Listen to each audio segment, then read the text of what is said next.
The Boss Husband. Credit to the author. 571 hanggang 77. Ang mga pangalan po na nandito ay galing sa mga name generator. Kaya kung meron man pagkakatulad sa mga pangalan ng totoong tao o lugar, ito ay tunay na hindi sinasadya.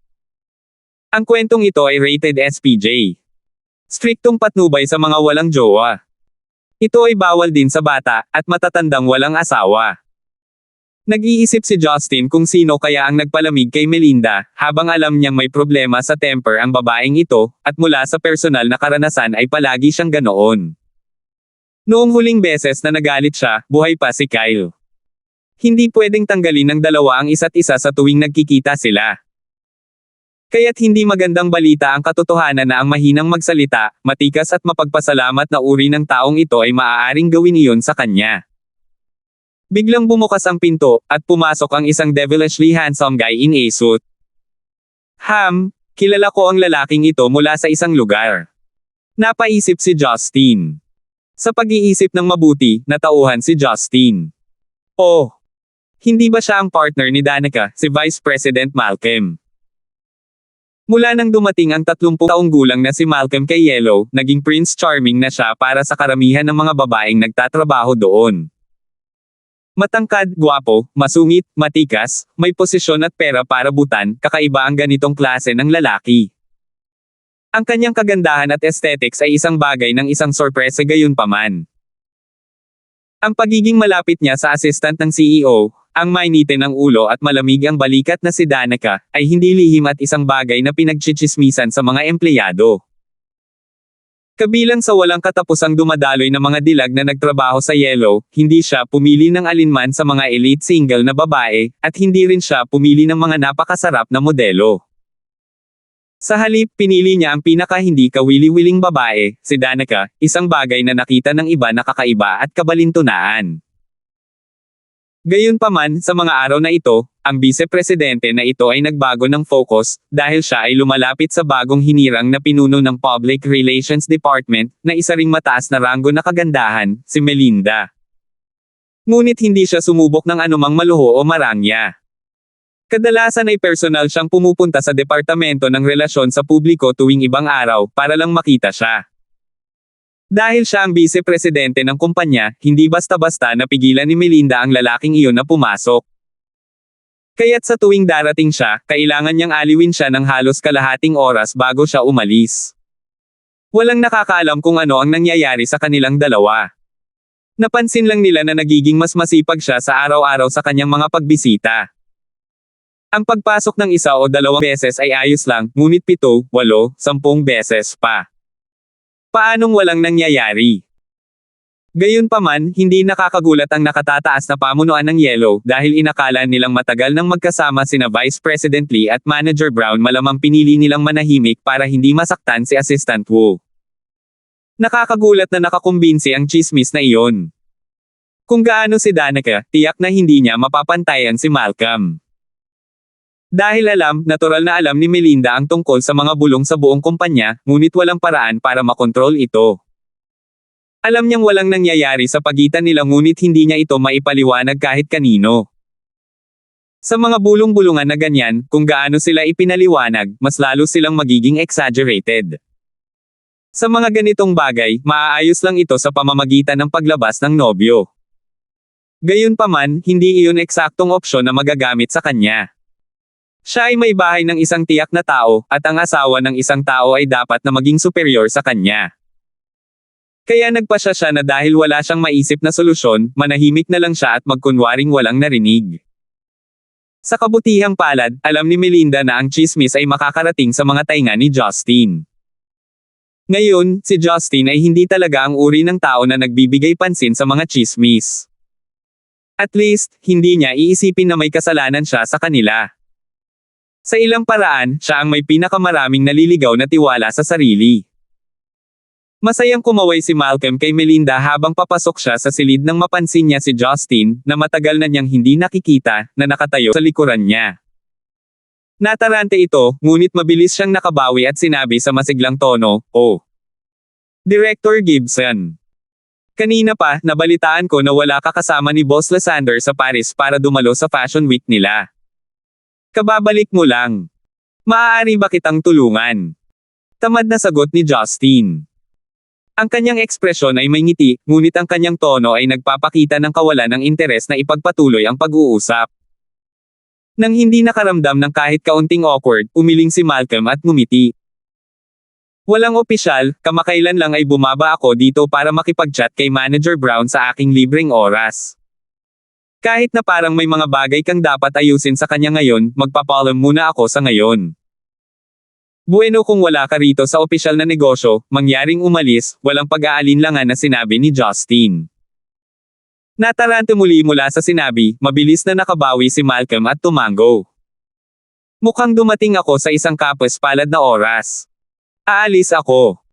Dapat kumain tayo ng hapunan sa susunod, alam mo, para makilala ang isa't isa bilang mga kasamahan. Pagkasabi niyan, lumabas si Malcolm sa pintuan, at marahang isinara ito sa likod niya, hindi nagpakita ng galit. Ang tahimik na si Melinda ay naghintay kay Malcolm na umalis bago niya ipinikit ang kanyang mga mata kay Justin. You should really watch your mouth. Buti na lang matyaga siya. Remind yourself that we're in the company. Sinong maglilinis ng kalat mo kung nag-away kayong dalawa? Kumurap-kurap si Justin, sumagot si Justin, siya ay ipinadala ni Mason Lee, at tiyak na mayroon siyang lihim na motibo. Hindi niya ako guguluhin. Hindi pa rin sa labas. Si Melinda ay may pangkalahatang ideya ng background ni Justin, at tiyak na hindi ito simple. Kung hindi hahayaan ni Oliver ang kanyang nag-iisang anak na babae na maging may bahay ng iba. Walang pag-aalinlangan, sumagot siya, talagang matiisin siya, pero parang hindi ko maisip kung ano ang nasa isip niya. Halos araw-araw siyang pumupunta rito, at kapag nandito siya ay mananatili siya ng halos kalahating oras na naghaharutan. Kahit hindi ko siya gaanong pansinin, nagpapatuloy siya. Minsan gusto ko na lang siyang paalisin, ngunit hinayaan ko siyang lumayo sa pagiging magalang. Kung ganoon, malamang na may gusto siya sa iyo, madalas na pumupunta rito para lang lambingin ka, pabirong sabi niya. Sagot ni Melinda, kung ganoon, bakit hindi ka man lang nagseselos? Masyado kang kalmado kaya parang wala akong pakialam. May pakialam ka ba sa akin? Natuwa siya, sumagot siya, bueno, dahil maaari pa nga siyang maging malambot sa bruhang si Danica, hindi ko naramdaman ang pag-abala sa kanyang mga kalokohan. Speaking of Danica, may pagdududa na sinabi ni Melinda, tungkol sa kanya, hindi ko rin alam kung saan magsisimula. Alam niya kung paano siya patuloy na pumapasok sa opisina ko, pero parang wala siyang pakialam, maliban na lang kung, hindi niya talaga siya mahal. Walang alinlangan na si Justin ay walang interes sa sakuna ng isang sitwasyon na naging kapakanan ni Malcolm. Pinalis niya ang komento, ngumiti at sinabing, so, tungkol sa bagay na iyan na tinanong ko kanina, paano ko ay treat ang mga magulang mo sa hapunan? Tumango si Melinda at sinabing, magandang ideya iyon, ngunit makakapaghintay iyon. Naging abala ako sa paglipat nitong mga nakaraang araw, at hindi rin lumiit ang dami ng trabaho ko. Ipapaalam ko sa iyo kapag libre ako pagkatapos ay ipaalam ko sa aking mga kamag-anak. Lilipat ka.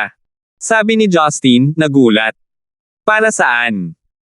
Bumantong hininga, sumagot si Melinda, bumili ng bagong lugar ang tatay ko pagkabalik ko, at hindi talaga ako comfortable sa mga tao doon, kaya nagpasya akong umalis ako.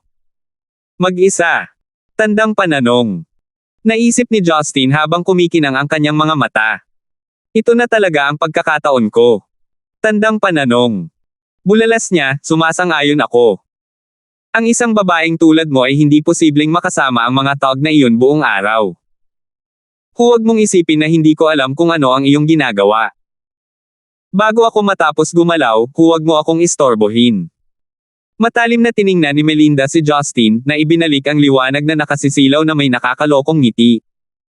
Pagkatapos makipag-chat kay Melinda, umalis siya sa opisina nito. May trabaho siya, tulad ni Talia. Mas abala silang lahat kaysa kay Justin. Walang pakialam si Justin. Maaga pa ang araw kaya't napagdesisyonan niyang kumain ng tanghalian, na wala siyang oras para magpakasawa kanina bago mag-isip ng negosyo ng sinuman. Pumasok siya sa halos hindi na ginagamit na cafeteria ng kumpanya, at bumili ng 3 servings ng tanghalian, umupo sa sulok at walang pakialam sa mundo. May toothpick pa sa bibig, bumalik siya sa kanyang opisina. Hindi nagtagal, kinaladkad siya ng mga pulis palabas ng opisina, na naging sanhi ng kaguluhan. Gayunpaman, sa pagkakataong ito, tila walang gulo. Hindi masyadong malayo kung mahuhulaan ng mga empleyado na ang kanilang di-profesional na direktor ay may isang uri ng komplikadong kasaysayan. Pagdating niya sa opisina ay medyo hindi siya mapakali. Itinulak niya ang kanyang sopa patungo sa bintana at kinaladkad ang mga kurtina na nakabukas, hinayaan ang sinag ng sikat ng araw na dumaloy sa kanyang opisina sa mga bintana. Si Justin pagkatapos ay tamad na humiga sa sofa, at nakatulog para sa kanyang hapong idlip. Bago ito ay palaging mayroong isang bagay na nagpapanatili sa kanya na abala, at hindi ito madali para sa kanya na makatulog. Naisip niya tuloy ang panahong nagtitinda siya ng tuhog ng karne ng tupa. Hindi ba't iyon lang ang binalak niyang gawin pagkatapos niyang bumalik sa Zenica? Inilagay ang kanyang mga problema sa likod ng kanyang isip, na anod siya sa antok. Sa gabi, si Justin ay dumating sa oras kung saan sila nangako ni Talia na magkikita. Sumakay siya sa kanyang kotse, at dumiretso sa bahay ng kanyang ina. Napansin ni Talia na walang laman ang kanyang mga kamay. Tinaas niya ang isang kilay at nagtanong, bakit hindi ka nagdala ng regalo?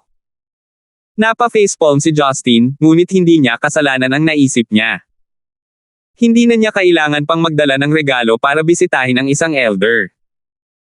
Pagkatapos ay ngumiti siya at nagtanong, munting Talia, ano sa palagay mo ang dapat kong regalo kay nanay?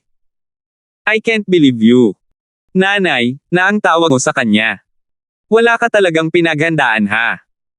Tumawa ng histeryoso, huminto si Talia sa isang florist at pumitas ng ilang bulaklak. Si Justin, na nakahawak sa bouquet sa kanyang mga kamay, ay may mga pagdududa. Hindi mo man lang makakain ang mga ito, at malalanta ang mga ito sa loob ng 2 araw. Ang mga scallion biscuit ay isang mas mahusay na alternatibo sa aking opinyon. Medyo mabango din sila. Naisip niya. Kung alam ni Talia kung ano ang iniisip nitong maginoo dito na iregalo, malamang na ihihinto na lang niya ang sasakyan at sipain siya palabas. Ang kotse ay nakazoom sa isang maliit na kalye sa Stonegate. Hindi nagtagal, ipinarada ni Talia ang kanyang sasakyan at bumaba. Bumaba din si Justin at tumingin sa paligid. Nakita niya ang maraming tao. May maliit na restaurant sa entrance ng building. Nang malapit na ang gabi, lumiwanag ang mga neon sign sa paligid ng mga lansangan. Pula ang kulay na pinakanamumukod-tangi, na nagbibigay sa normal na tahimik na suburb ng masayang vibe. Kusang hinawakan ni Talia ang mga braso ni Justin para ipakita ang kaunting pagmamahal ng mag-asawa. Gayunpaman, hindi alam kung talagang nagustuhan niya ito, o kung ginagawa niya ito para mapasaya ang kanyang ina. Gayunpaman, naramdaman niyang tama ito, at masayang naglakad sa kalye kasama niya. Nandito ba ang mama mo? Curious na tanong ni Justin. Tumango si Talia. Naaalala mo si Tita Helena? Saglit na nag-isip si Justin at napabulalas, ibig mong sabihin ang may stall sa tabi ng ilog, ang boss ng village lady. Si Tita Helena iyon. Oo, siya iyon.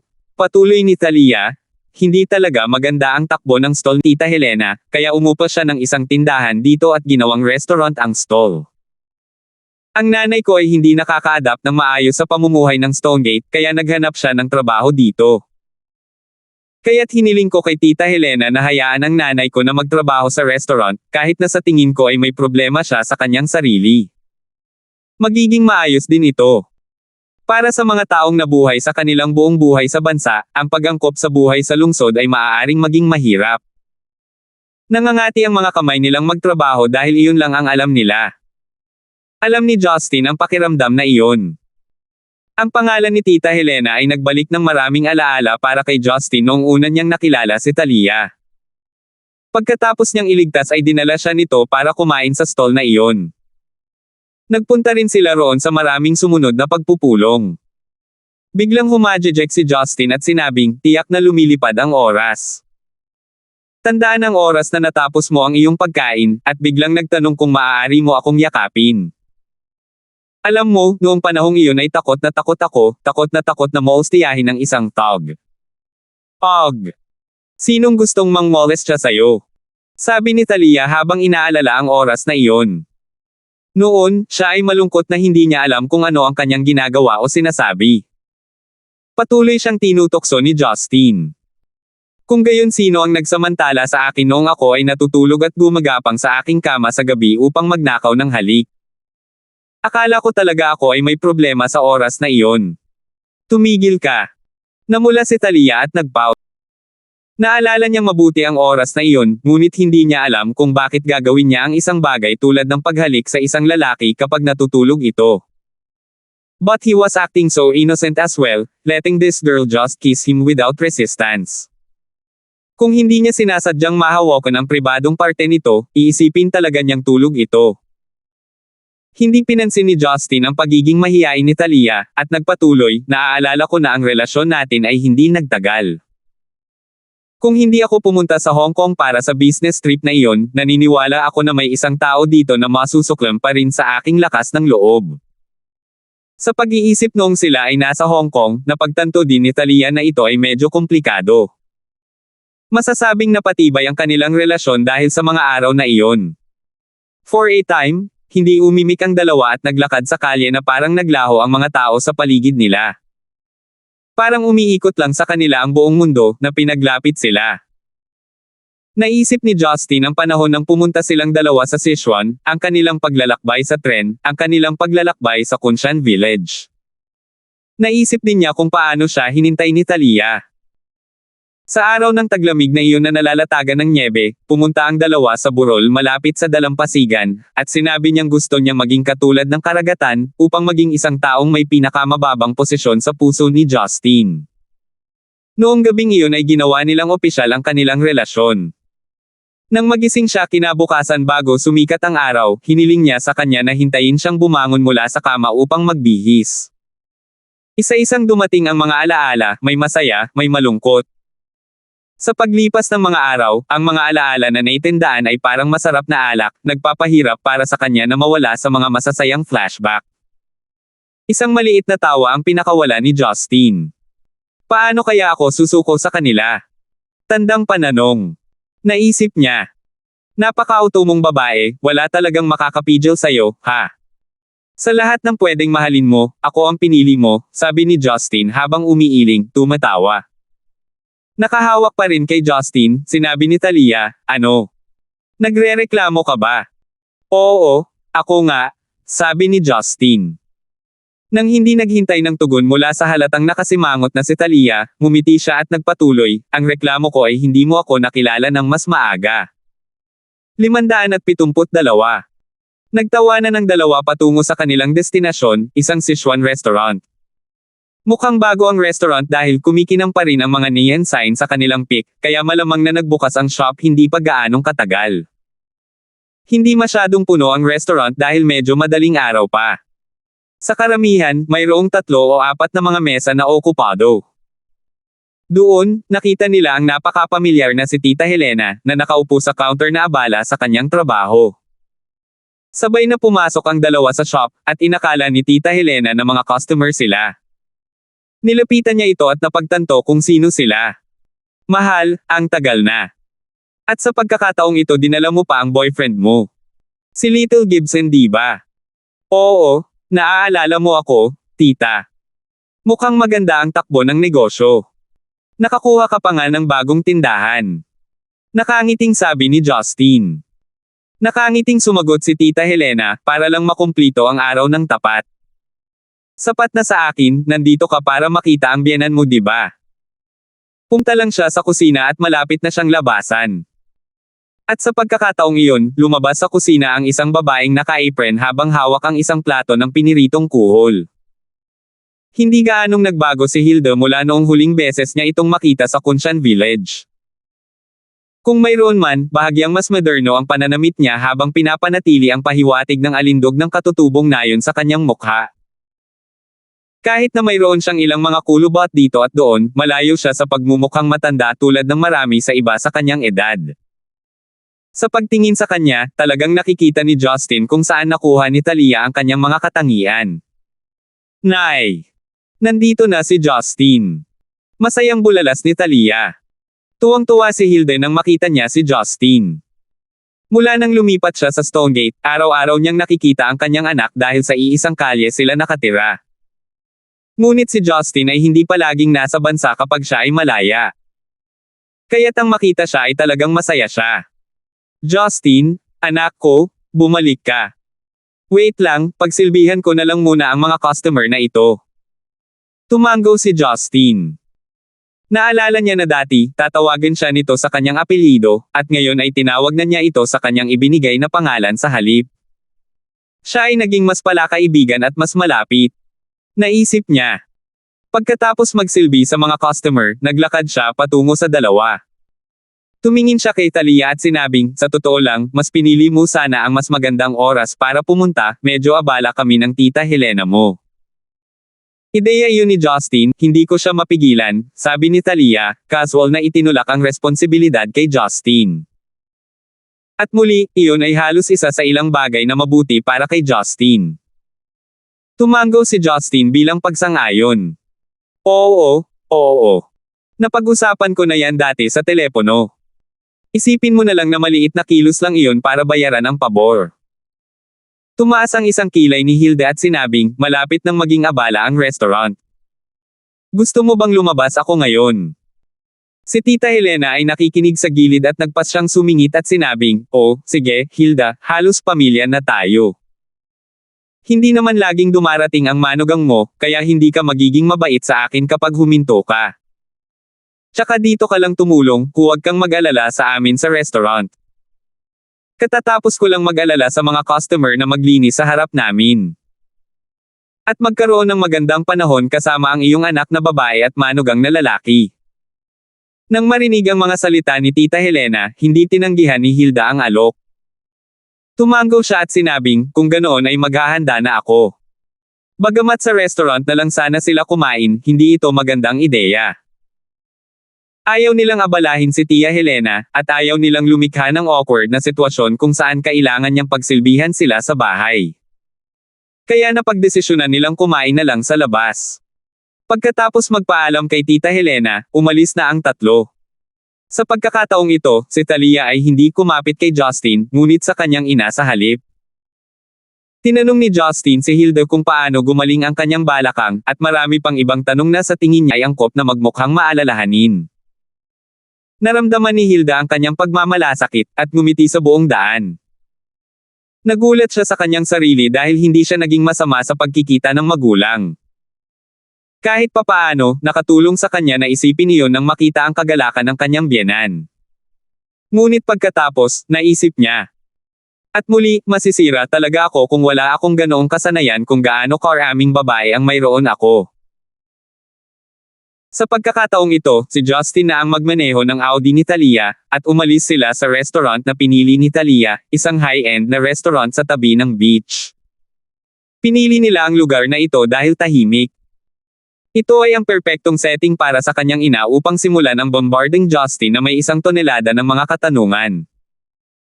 Dumating sila at umakyat sa ikalawang palapag, kung saan ang mga salamin na bintana ay nagbibigay ng magandang tanawin ng karagatan, banayad na naiilawan ng mga ilaw, na may kabilugan na buwan. Natarante si Hilda sa buong oras na nasa restaurant sila. Mayroon itong maayos na mga waiter, eleganteng palamuti, magandang tanawin, lahat ng iyon ay hindi niya akalaing makikita niya sa labas ng kanyang mga panaginip. Hindi niya maiwasang ibaling ang atensyon sa bawat detalye ng interior. Natural lang iyon, dahil halos buong buhay niya ay nanirahan siya sa kanayunan. Lahat ng bagay sa lungsod ay tila bago at kawili-wili sa kanya. Gayunpaman, hindi ito masasabi para sa mga kabataan. Ang ganitong uri ng bagay ay masyadong karaniwan para sa kanila dahil halos sila ay naninirahan sa ganitong uri ng kapaligiran pa rin. Kahit na walang pakialam si Justin, kilala siya sa pagiging makapal ang balat. Pagbalik niya mula sa ibang bansa, sinimulan niya ang kanyang stall ng tuhog ng tupa at nakipag-ayos sa iba pang mga tindera sa palengke. Hindi niya naramdaman ang pangangailangang ma-distinguish kung high class ang mga bagay o hindi. Nang makitang hangang-hanga pa rin si Hilda sa lugar hanggang sa puntong nilaibot pa niya ang lugar, sa halip ay nag-order si Talia para sa kanila. Alinmang paraan, ang taong nagdala ng isang uri ng isang masyadong mausisa na taga-bansa sa high-end na restaurant na ito ay nagtaas ng kilay ng iba pang mga patron ng lugar, ngunit hindi ito nag-abala kay Justin. Masaya rin si Hilda. Siya ay dumating sa lungsod upang hanapin ang kanyang anak na babae. Dahil wala siyang kaalaman tungkol sa lugar, nakuha niya ang kanyang makatarungang bahagi ng mga eye roll sa kanyang paglalakbay. Ang mga kabataan ngayon, lalo na ang mga lumaki sa lungsod, ay palaging minamaliit ang mga katulad niya, mga taong nagmula sa kanayunan. Gayunpaman, hindi naging baliw si Hilda. Wala siyang makita kahit kaunting bahid ng pagkonsensya sa mga mata ni Justin. Masasabi niyang walang malasakit si Justin sa kanyang background. Gusto lang niyang pasayahin sila, o sa halip, siya. Hindi rin sumagi sa isip ni Hilda kung paano nakatagpo ng kakaibang Ginoo ang kanyang anak. Sa bawat sandali na kanilang ginugugol, mas lalo niyang minamahal ang kanyang manugang. Sa ganitong sitwasyon, si Talia na nasa gitna nito ay lubos na nasiyahan. Dumating siya sa abala at mataong lungsod ng Stonegate at nagsikap na umakyat sa hagdan ng kumpanya upang ilagay ang iba na humatol sa kanya para sa kanyang nakaraan sa ibaba niya. Talagang natatakot siya na ang kanyang ina ay pagmamaltrito ng mga tao, ngunit nang makita ang kabaitan at katapatan ni Justin, hindi niya maiwasang lalong mahulog ang loob sa kanya. Nagbuhos si Justin ng alak para kay Talia, habang isa-isang dumarating ang mga pinggan. May mga 8 pagkain dahil alam ni Talia kung gaano kaitikam si Justin, kaya naisip niya na tama lang ang halaga. Iginiit ni Hilda Mold na tingnan ang kwenta, at napagtantong umabot ito sa halos 3,000 yuan. Pinandilatan niya ang kanyang anak at sinabing, sobrang dami nito para sa isang pagkain. Maaari tayong kumain ng halos 1 buwan gamit ang ganoong uri ng pera kung magluluto lang tayo sa bahay. Si Talia ay bastos na inilabas ang kanyang dila pagkatapos ay tumingin kay Justin at bumalik sa kanyang ina. Nay, huwag kang mag-alala, ang 3,000 ay walang halaga kay Justin. Bagamat hindi pa ito binanggit ni Marian, ngunit bilang pangalawa sa utos ng kumpanya, madaling mahulaan ni Talia kung sino ang tumulong sa kumpanya sa kahirapan nito sa pamamagitan ng pagbibigay ng 50 bilyong cash. Bagay talaga ang lalaki ko. Naisip niya.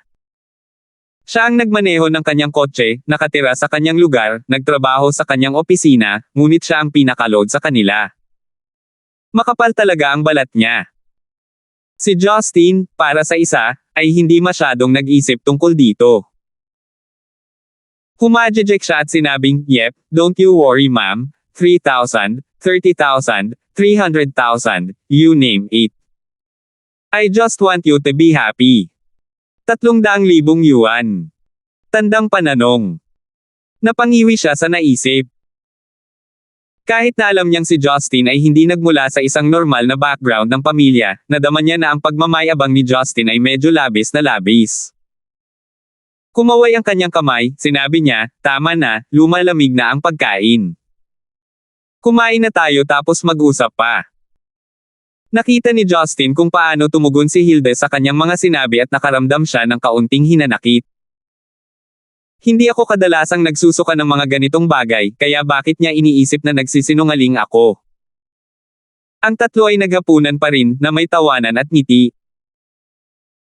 Hindi napigilan ni Hilda na magkwento tungkol sa pagkabata ni Talia, na labis na ikinahihiya ng kanyang anak na babae. Nagtanong din siya tungkol sa background ni Justin, tulad ng kung saan siya nakatira at kung ano ang kanyang pinagkakakitaan. Pumili si Justin ng ilang tanong na masasagot niya nang hindi sinira ang kanyang takip. Ngunit pagdating sa pagtatanong tungkol sa kanyang pamilya, nahirapan si Justin tungkol doon. Kahit anong pilit niya, hindi niya magagawang putulin ang relasyon sa Gibson clan. Iyon ay lalo na ang kaso sa hitsura ni Sonny Ang. Kahit na naniniwala siya na wala siyang gaanong nagawa para matulungan si Justin, naramdaman pa rin niya na may utang siyang pabor sa kanya. Sa anumang kaso, kahit na hindi niya kinilala si Gavin, Rebecca ay ituturing pa ring manugang sa sambahayan ni Gibson. Maging ang sarili niyang asawa, si Marian, na hindi masunurin sa kanya, ay lubos na nagpakumbaba kay Gavin, na ikinalungkot ni Justin. Inilagay ni Gavin ang 2 babaeng pinakamahalaga sa kanyang mga kamay. Mahihirapan si Justin na ihiwalay ang kanyang sarili sa pamilya Gibson. Kaya, upang sagutin ang tanong ni Hilda, ipinaliwanag ni Justin na ang kanyang pamilya ay nakatira sa Central City, habang ang kanyang ina ay nakatira sa Stonegate. Nang hindi nag-iisip, ang huling pangungusap na iyon ay bumulaga kay Talia, na pagkatapos ay pinandilatan ng mata si Justin habang nababalot ng pagkabalisa ang kanyang mga mata. May nasabi lang ba akong mali? Tandang pananong. Isip Justin, nalilito. Tuwang-tuwa si Hilda na malaman na nasa bayan ang kanyang ina. So your mother is in town. This is great. We can set a date where I can finally meet her and have a little chat with her. Since we're all practically family already at matagal na kayong magkakilala, kitang-kita ko kung gaano kayo ka-close. Bakit hindi na lang natin selyuhan ang deal at maging engaged na kayong dalawa? How? Nablangko ang isip ni Justin sa sandaling iyon. Ito ay hindi maganda sa lahat. Bakit ang tanga ko? Tandang pananong. Napagtanto niyang tinititigan siya ni Talia na parang tulala. Kahit na sa palagay niya ay medyo kakaiba ang mga kalagayan ni Justin, pinili niyang huwag mag-overthink. To tell the truth, bagamat 2 beses pa lang tayo nagkita, gusto na kita simula nung dumating ka sa munting baryo natin. At ngayong nagkita ulit tayo, bilang isang ina, sigurado ako na dapat ikaw na. Isa lang ang anak ko, at pumunta ako dito mag-isa, I'm sure this was fate. I'm not taking any chances really like to get soon, and I'm better get married soon. Nay, medyo abala pa ako sa trabaho, makakapaghintay ang kasal, sabi ni Talia, napansing na blanko si Justin. Kinailangan niyang hawakan ang kuta sa isang paraan o iba pa. Inilibot ni Hilda ang kanyang mga mata at sinabing, ano? Gusto mo bang maghintay hanggang nasa wheelchair ang nanay mo bago ka magpakasal? Mahal, maaaring pansamantalang inayos ng nanay mo ang balakang ngunit hindi ibig sabihin na wala na akong ibang karamdaman. Gusto kong mag-asawa ka ng maaga para sa iyong sariling kapakanan, hindi ka na bata at karamihan sa mga batang babae na kasing edad mo ay may mga anak nang tumatakbo. Natahimik si Talia pagkatapos noon, inilabas ng kanyang ina ang lahat ng mga trick sa libro para hikayatin siyang magpakasal. Kung pipilitin niyang tumanggi, magiging bastos lang iyon. Ang nasulok na si Talia ay makatingin lamang kay Justin. Wala na siyang ideya, at maaari lamang siyang umasa kay Justin para makapag-isip ng solusyon. Sa sandaling ito, nawala ng malay si Justin at sa wakas ay nahuli sa nangyari. Sa totoo lang, hindi na maaaring lumala pa ang sitwasyong ito dito, at sa malaot madali, malalaman ni Hilda ang tunay na katangian ng kanilang relasyon. Kaya't ang pag-iwas sa problema at pagpapabayaan na ito ay lumala lamang para sa lahat sa katagalan. Sa maliwanag na bahagi, ang iba pa niyang girlfriend na sina Roslyn, Joyce, Melinda ay walang ganitong komplikasyon. Si Karina din ang ginang ng Collins clan. Kahit na mataas ang tingin ni Mark Collins sa kanyang reputasyon, hindi niya kailanman ilalagay ang kanyang ilong sa negosyo ni Karina. Kung iisipin, si Talia lang ang mula sa isang normal na pamilya, na nakakagulat na bihira para sa kanya. Sa tingin ko ay magagawa iyon. Kakausapin ko ang aking ina para sa isang oras at lugar upang makilala ka, sabi ni Justin.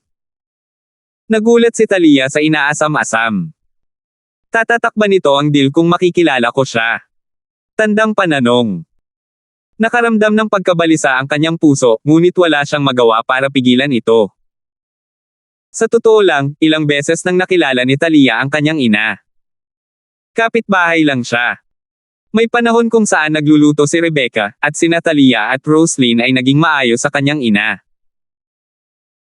Ngunit inisip ni Rebecca na si Roslyn ay nobya ni Justin, at si Talia ay si Roslyn at ang mabuting kapatid ni Marian, kaya't walang kaunting awkwardness. Hindi niya alam kung ano ang magiging reaksyon niya kung malaman ni Rebecca na isa lang siya sa mahabang listahan ng mga manliligaw ni Justin. Bukod dito, ang damdamin ng kanyang sariling ina ay isang bagay na sinusubukan din niyang protektahan. At si Hilda, nang marinig ang suhestyon ni Justin, ay lumakas ng kaunti at uminom ng mas maraming alak, mukhang mas bata at sariwang-sariwa kaysa sa nararapat sa kanyang edad. Pagkatapos ng hapunan, medyo tipsy si Hilda, kaya kinailangan siyang alalayan ni Talia pabalik sa kanyang sasakyan. Kailangang bumalik ni Justin sa kumpanya para kunin ang kanyang sasakyan, kaya binayaran niya ang bill at pumara ng taxi. Matapos makitang umalis si Talia dala ang kanyang sasakyan, napakamot siya ng ulo at huminga ng malalim. Akala niya, well, wala nang paraan ngayon. Mahahanap ko lang si inay at kausapin ko siya tungkol dito. Ngunit ang problema ay hindi nakasalalay sa kanya, ngunit sa aking biyenan. Ang susi ay kung makukumbansi ko ba siya tungkol dito. Tandang pananong. Wala siyang choice kundi tumawid sa tulay pagdating niya dito. Sa parehong oras, sa kanilang pagbabalik, si Hilde sa kanyang estado ng kalahating kalasinggan ay biglang nagtanong, "Mahal, mayroon ba kayong itinatago sa akin ni Justin?" Nakatuon si Talia sa kalsada nang marinig ang pag-ungol ng kanyang ina sa kanyang upuan. Tumawa siya at nagtanong, "Hilda, ano ang sinasabi mo? Ginulat mo ako. It better be nothing. If it really was something important, I swear to my last dying breath, you will never hear the end of it. Maaaring wala akong college degree pero hindi ako bulag. Anak mo pa rin ako, Talia, naririnig mo yan. Mas kilala kita kaysa sa iba. Kung iniisip mong gumawa ng isang bagay na walang ingat, kalimutan mo na lang." Ang tono ni Hilda ay napakalinaw, ngunit ang kanyang mga salita na umabot sa pandinig ni Talia ay naging dahilan ng kanyang pagkabalisa at hindi makapagsalita. 573. Ang tanging naiisip niya ngayon ay kung paano lapitan si Rebecca tungkol dito, kaya ang biyahe pabalik ay hindi kaaya-aya. Bagamat hindi niya alam na naghihinala na si Hilde sa relasyon nila ni Talia, hindi ito naging hadlang sa kanyang pagkabalisa sa buong pagsubok. Alam ni Rebecca na mayroon siyang dalawa pang babae sa labas kanyang legal na kasal, at sa ngayon ay sasabihin niya sa kanya ang bahagyang pinalawak na bersyon ng listahan. Walang paraan na maiikot niya ang kwentong iyon para lumabas ito ng maayos. Bukod pa riyan, ang kanyang ina bilang isang babae mismo ay hindi maaaring tanggapin ang kanyang polygamous na relasyon, tiyak na hindi ang kanyang sariling anak lalo na. Nakarating siya sa bahay bandang 10:00 ng gabi, ipinarada ang kanyang sasakyan sa garahe sa kadahan-daang pumasok sa sala. Ang senaryo sa sala ay nagpakunot ng kanyang mukha. Si Rebecca at Yuna ay nakaupo sa harap ng telebisyon. Ang dalawa ay naging magkapatid sa lahat maliban sa dugo kamakailan lamang at parehong may luha sa mata. Tinatimad pa nga silang I welcome siya pauwi. Isang Korean drama ang tumutugtog sa telebisyon, na naglalarawan ng isang teenager na babae na umiiyak sa isang nasa katanghaliang gulang na lalaki, Opa. Opa. Yung tipong medyo may edad na, mukhang sensitive. Sa screen, sinabi niya, "Sa loob ng 30 taon na ito ay hindi ko pa nakilala ang isang tao na nagparamdam sa akin ng ganito." Naunawaan ni Justin ang linyang iyon nang hindi man lang tumitingin sa mga subtitle, na para sa kanya, ay resulta ng pag-aaral ng napakaraming wika. Kung hindi niya alam kung ano ang sinabi nila, hindi bababa sa maaari niyang huwag pansinin ang mga subtitle at iligtas ang kanyang sarili at ang kanyang mga tainga mula sa cheesy na basura. Kailan nagsimulang manood ng Korean drama si nanay? Sa Yuna gayon paman, umiiyak din. Hindi ba't si Marian lang ang kanyang barkada ang gagawa ng ganitong bagay? Tandang pananong. Naisip ni Justin. Sa sandaling iyon, lumabas si Marian sa kusina. Teka ano? Tandang pananong. Nalilito ang isip ni Justin. Ang kasuotan ni Marian ay isang bagay na hindi kailanman makikita ni Justin sa kanya, mula sa kanyang apron hanggang sa damit na isinuot niya.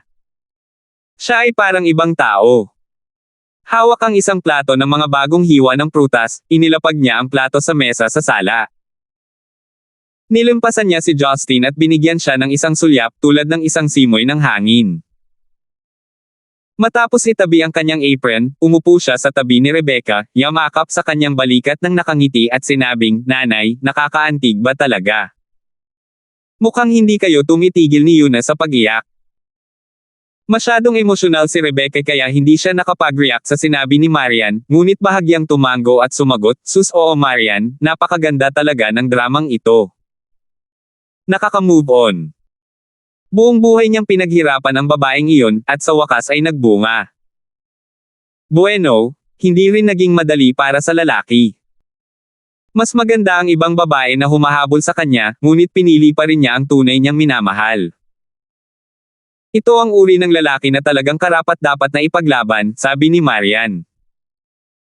Sumang-ayon, nagpatuloy si Rebecca, oo, akala ko matagal nang sumuko ang lalaki. Nakakatawa para sa kanyang ina na sinubukan pa siyang pakasalan siya sa ibang babae. Pwede bang pilitin ang isang relasyon? Oh. Dali, tingnan mo, Rebecca, nandito na naman ang vixen. Excited na bulalas ni Yuna. Nang marinig iyon ni Rebecca, itinoon niya ang atensyon sa telebisyon. Ang tatlong babae ay maingat na nanunood ng drama, at sabay na tinatalakay ang mga karakter at plot.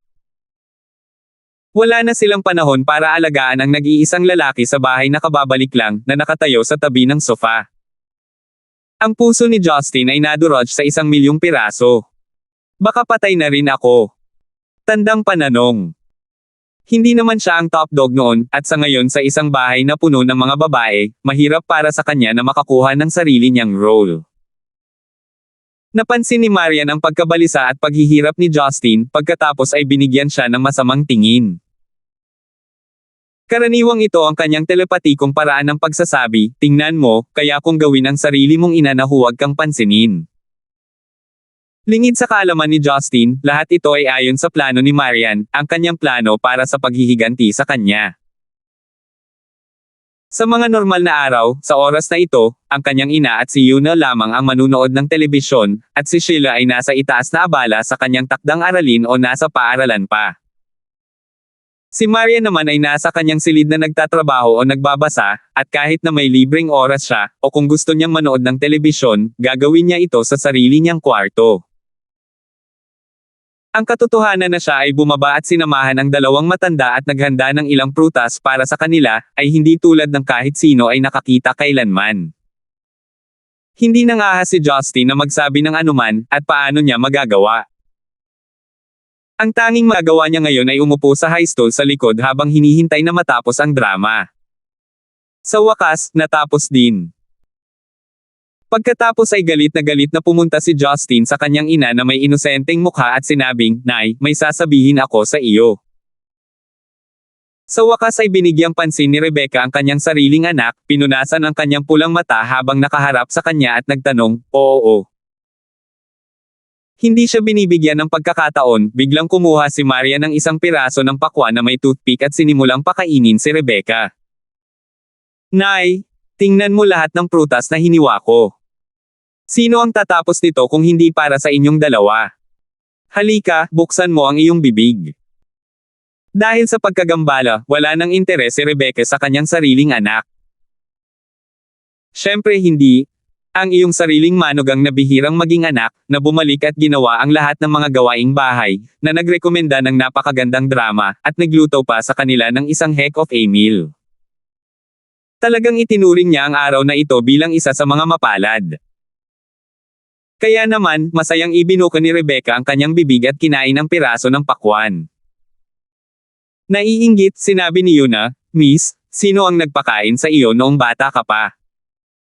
Hindi ba dapat ganoon din ang pagtrato ko ngayon? Si Marian ay sumilay ang kanyang ngiti, na nagpakita ng sobrang kinang na sa katunayan ay magpapatingkad sa buong silid. Siyempre ikaw ang pinakamahusay na Yuna, napakabuti mo sa akin, sabi ni Marian habang pinapakain siya ng strawberry at nagpatuloy, alam kong mahilig ka sa mga strawberry kaya espesyal akong bumili ngayon para sa iyo. Ito ay imported mula sa Florida, alam mo. Ang mga ito ay sobrang tamis. Pagkain ng makatas na strawberry, sinabi ni Yuna, hindi na kailangang kumuha ng ganoong kamahal na strawberry, kahit na may pera ka, ito ay sayang. Wala talaga, sayang ang perang kinikita natin kung hindi gagastusin para mapasaya ang mga tao sa buhay natin. Sabi ni Marian. Talagang naramdaman ni Rebecca ang init mula sa mga salitang iyon. Tinatalyan ang kanyang buhok, sinabi niya, mula nang bumalik ka mula sa Europa, napakabuting babae mo. Ano ang nangyari sa iyo? Natawa si Marian sa sinabi nito at sinabing, sa pagkakataong ito ay nagpunta ako sa Paris, at naramdaman kong parang may kulang. Namiss kita, nanay, at napaisip akong muli ng ilang bagay. Kaya naisip ko, dapat na akong maging isang mabuting babae mula ngayon. At saka, pareho kayong mahalaga sa akin. Pagkasabi nito, agad na umiyak ang dalawang babae. Ang ganitong uri ng eksena ay makikita sa isang palabas sa TV, sino ang magsasabi ng ganoon sa isang sambahayan? Ang mga babae ay napakasensitibo, anuman ang kanilang edad. Napakasensitive nilang lahat. Nagpatuloy si Marian habang siya ay nagambala kanina, Nay, Yuna, huwag kayong mag-alala pareho. Hindi na ako magiging abala sa trabaho. Gusto kong maging mabuting anak at alagaan kayong dalawa. Gusto kong matuto ng pinakamasarap na pagkain at mapasaya kayong lahat. Silly girl, hindi pa tayo ganoon katanda. Napakalaki na ng responsibilidad mo sa pag-aalaga sa kumpanyang iyon. Ang pagiging busy lang ang resulta niyan. Nakangiting sabi ni Rebecca na tumango si Yuna bilang pagsang-ayon. Pagkatapos ay ipinakita ni Marian ang kanyang mukha ng pasasalamat bago kinuha ang remote at pinindot ang play button. Nay, 10 episodes na lang ang natitira sa dramang ito. Maglaan ng oras para tapusin ang mga ito. Pagkatapos mong matapos ang lahat ng ito, magre-rekomenda ako ng mas magandang panuurin mo, sabi niya. Biglang natuwa ang dalawa, at nagpatuloy sa pag-aayos sa telebisyon bago muling nakisawsaw sa drama. At tulad noon, nawala sa isip ni Rebecca ang alibughang anak. Hindi siya makausap. Si Justin na nakasaksi sa lahat ng nangyari, ay nanatiling walang imak. Tumingin siya kay Marian na nagbigay sa kanya ng malamig na ngiti at nakakatakot na snark. Kung hindi lang niya alam, ang telebisyon nilang iyon ay giniling sa pinong pulbos.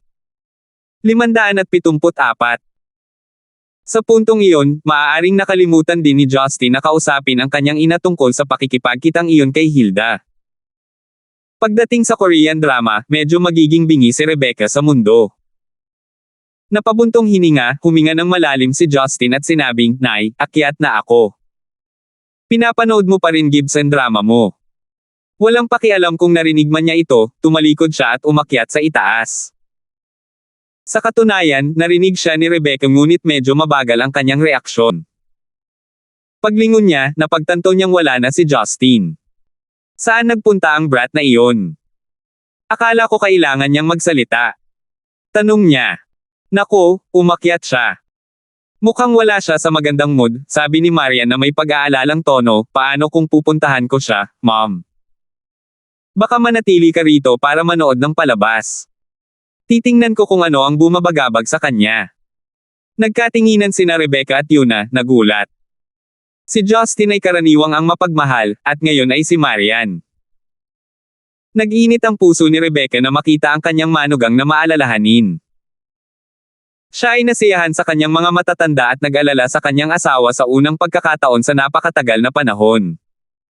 Sumagot siya, umalis ka na. Pero ipaalam mo sa akin kung seryoso ito. Tumango si Marian bilang tugon.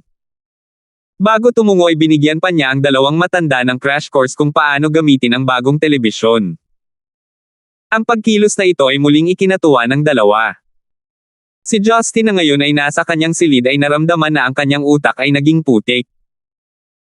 Narinig at nakita niya ang lahat ng nangyari sa ibaba, na ikinagulat niya muli. Noon pa man ay iniisip na siya ni Justin na ito ay malamig, walang kabuluhang tao na masama sa pakikipag-usap. Nag-aalala siyang baka magalit ito sa kanyang ina sa isang punto. Ni hindi man lang niya ito pinapansin ngayon. Higit na hindi tanungin siya tungkol sa kung ano ang bumabagabag sa kanya. Bagay talaga ang performance niya ngayong gabi. Nagawa niyang baguhin ang kanyang pagkatao sa kanyang kalooban. Nagawa niyang lumipat sa pagitan ng pagiging palakaibigan, clingy, at inosente sa isang araw. Lahat ng drama na iyon para lang makakuha ng magandang panig ng mga tao. Sigurado, walang nakalaban sa kanyang kagwapuhan, lalaki man o babae. Siya ay karaniwang nag-iisa, hindi pinapayagan ang sinumang estranghero na lumapit sa kanya. Ni hindi niya talaga kinakausap ang sarili niyang pamilya noong araw. Ngunit ngayon, siya ay kumikilos na parang ibang tao. Binitawan niya ang kanyang mga panlaban at ginamit ang kanyang mga tusong kakayahan upang makuha ang puso ng kanyang mga nakatatanda. Siguradong nahulog si Rebecca sa kanyang bitag. Kaya't ang dati ng mahirap na sitwasyon ay naging higit pa. Paano aaminin ni Justin ang katotohanan tungkol sa kanya at ni Talia kay Rebecca ngayong halatang papanig siya kay Marian? Hindi lang iyon, napakahirap para sa kanya na makitang may kasamang ibang babae. Ang kailangan lang ay isang salita mula kay Marian sa kanyang ina at hindi niya narinig ang katapusan nito. Hindi siya yung tipong self-centered. Minahal niya ang kanyang mga babae gaya ng pagmamahal niya sa kanyang pamilya. Ngunit kung pipiliin niya ang mga babae kaysa sa pamilya kung gayon siya ang pinakamaliit sa kanyang sariling mga problema. Siya ay magiging sanhi ng lahat ng iba sa kanyang buhay upang magdusa. God damn it! Habang nag-iisip si Justin para sa mga ideya, nakarinig siya ng katok sa pinto. Sa pag-aakalang ito ay ang kanyang ina, si Justin ay tumayo at pumunta upang kunin ang pinto. Sa kanyang pagtataka, si Marian sa halip. Nakita ni Marian na nakatayo sa pintuan, ang mapatla at nakakalokong ekspresyon ni Justin. Tahimik din siya, hindi tulad ng dati niyang ugali. Sa panaginip lang siya nakakita ng ganitong tanawin. Ano? Hindi ba ako tinatanggap? Sarkastikong tanong ni Marian. Ibinuka ni Justin ang kanyang bibig, ngunit walang salitang lumabas. Hindi siya nakaimik. Hindi pinansin si Justin, umikot si Marian sa kanya at pumasok sa silid. Hindi maalala ni Justin ang oras kung saan nakapasok si Marian sa kanyang silid. Pero natitiyak niyang hindi pa niya pinapasok ng ganoon ang sinuman sa kanyang silid. Dahan-dahang nilaybot ni Marian ang silid, na parang malalim ang iniisip. Kung minsan ay may pinag-iisipan siya, at kung minsan ay tumatango na lamang siya. Sa huli, lumakad siya sa gilid ng kama at yumuko upang kunin ang lahat ng maruruming labahan ni Justin na nagkalat sa buong silid at sinabing, huwag mong iiwan ang iyong mga labahan na nakalatag lang. Mabaho ang kwarto. Ibaba ko ito para labhan. Nagulat si Justin sa nakita. Hindi makapaniwala si Justin, Marian, ano ang nangyayari sa iyo ngayon? Walang nangyari, ayos lang ako, nakangiting sabi niya at nagpatuloy, ano? Hindi ba maaaring magkaroon ng interes ang isang asawa sa buhay ng kanyang asawa? Tumango si Justin, pagkatapos ay umiling, pagkatapos ay muling tumango. Naguguluhan siya sa nararamdaman niya. Walang masama sa pagiging maalalahanin ngunit walang sino man ang gaasam ng ganoong matinding pagbabago sa magdamag. Isinasaalang-alang ang katotohanan na naging malamig siya sa mga taong nakapaligid sa kanya sa loob ng maraming taon. Lagi mong sinasabi na ako ang tanga, ngayon sino ang tanga? Tanong niya at humajejek, may kailangan ka ba? Pwede akong lumabas para bilhin ito para sa iyo, o mas gugustuhin mong samahan na lang kita palabas? Wala na talagang kailangan ko ngayon, sabi ni Justin, pinupunasan ang kanyang malamig na pawis. Pagkatapos ay nagtanong si Marian, sa totoo lang, iniisip ko, hindi tayo dapat tumira sa magkahiwalay na kwarto bilang mag-asawa. Paano kung lilipat ako ngayong gabi? Hold up. Hold up. Sa tingin ko ang mamuhay ng hiwalay ay isang magandang bagay. Hindi na kailangan iyon. Sigaw ni Justin sa takot. Si Justin ay nasa bingit ng pag-iyak. Kung nabigyan man siya ng ganitong opsyon sa ibang araw, tatanggapin niya ito ng mabilis. Gayunpaman, ngayon na ito ay ipinakita sa kanya ng napakasimple, siya ay natakot ng walang hiya. Nakatingin sa ibaba at natalo, sinabi niya sa mahinang boses, di, nasusuklam ka ba sa akin? Hindi mo ako gusto, iyon ba? Mangyaring huwag gawin ito, Marian. Ito ay hindi ikaw. Sigaw ni Justin. Huwag mo akong pahirapan ng ganito. Bumalik na lang tayo sa dati. Wala akong pakialam kung hindi ka magsalita o tumingin sa akin. Kung tutuusin sa kinikilos mo ngayon, hindi na ako magtataka kung matatapos na ang mundo bukas. Pinigilan ni Marian ang kanyang inosenteng tingin at nagtanong, bakit mo ba ako ginaganito? Gusto ko lang mapasaya ang nanay mo, at asawa mo ako para sa langit. Siyempre may pakialam ako sa iyo. Paano pa kita hahayaan na matulog mag-isa pagkatapos nating mag-asawa ng halos 1 taon? On the verge of a breakdown, with his hands akimbo, he said, we're alone here, so drop the act. I would imagine that the only reason you're doing this is to make me choose you over the others. Look, I've already told you that I love you and I mean it. But I love them too. They have done so much for me. I can't just leave this, then I can let out. If you can let out, walang problema. Maaari akong magsampa ng diborsyo, walang problema. Hindi, sabi niya na may palihim at malamig na ngiti, saan sinasabi na dapat kong ibahagi ang lalaking mahal ko. Buong buhay ko, nakuha ko ang lahat ng gusto ko. Hinding-hindi ako magpapatalo at tiyak na hindi ako magsisimula ngayon. Gusto mo ng diborsyo. Hindi kita papayagan. Nakita mo ang nangyari ngayong gabi, kahit anong sabihin ko, susuportahan ako ni nanay at Yuna.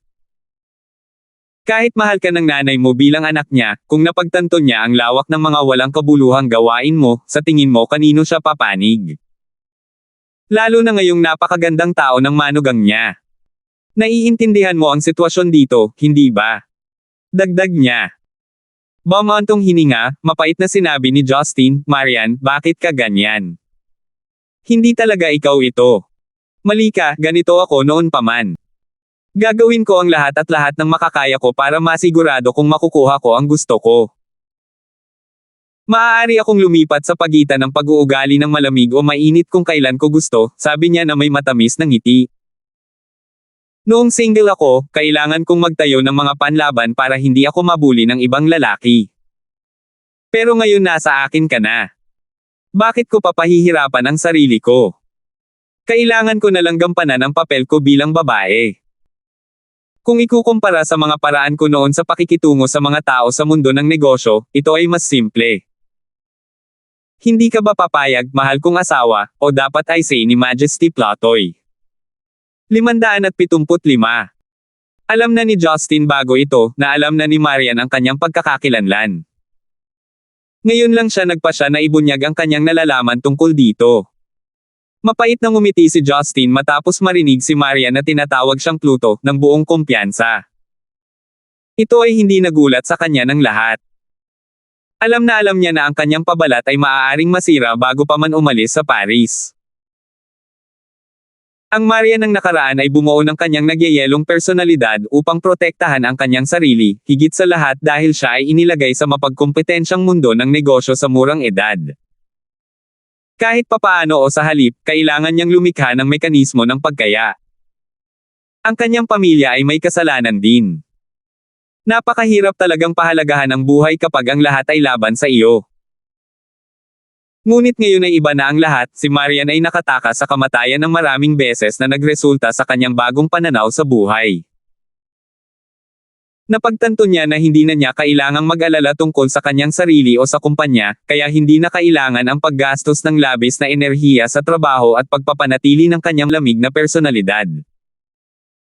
Ang pamilya at kasal sa mga kababaihan sa pangkalahatan, ay makabuluhan at mahahalagang bagay sa buhay. Alam ito ni Marian, ngunit hindi siya nagkaroon ng lakas ng loob na harapin ito.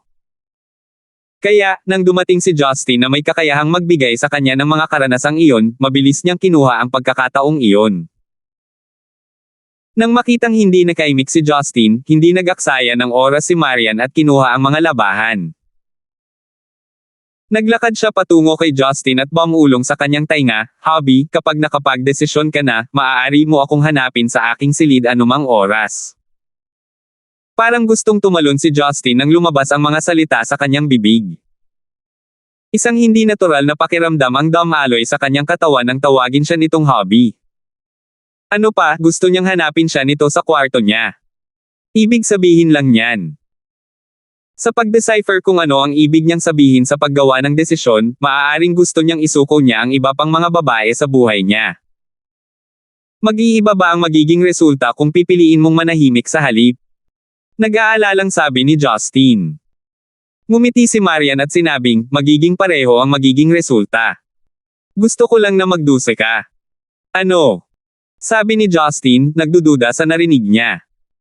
Ipinaliwanag ni Marian, oo, gusto kong magduse ka.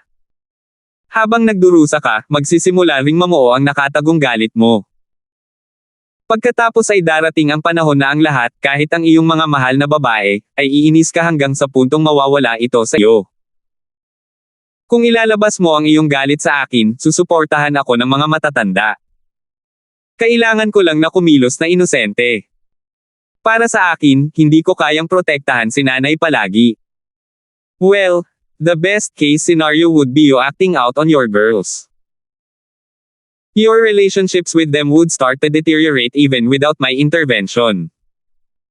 Dahan-dahan ngunit tiyak, sisimulan ka nilang iwan. Isang lamig ang bumaba sa gulugod ni Justine. Bumantong hininga siya at sinabing, Marian, ang iyong katusuhan ay higit sa inaasahan ko, alam mo iyon. Oo, ginagawa ko.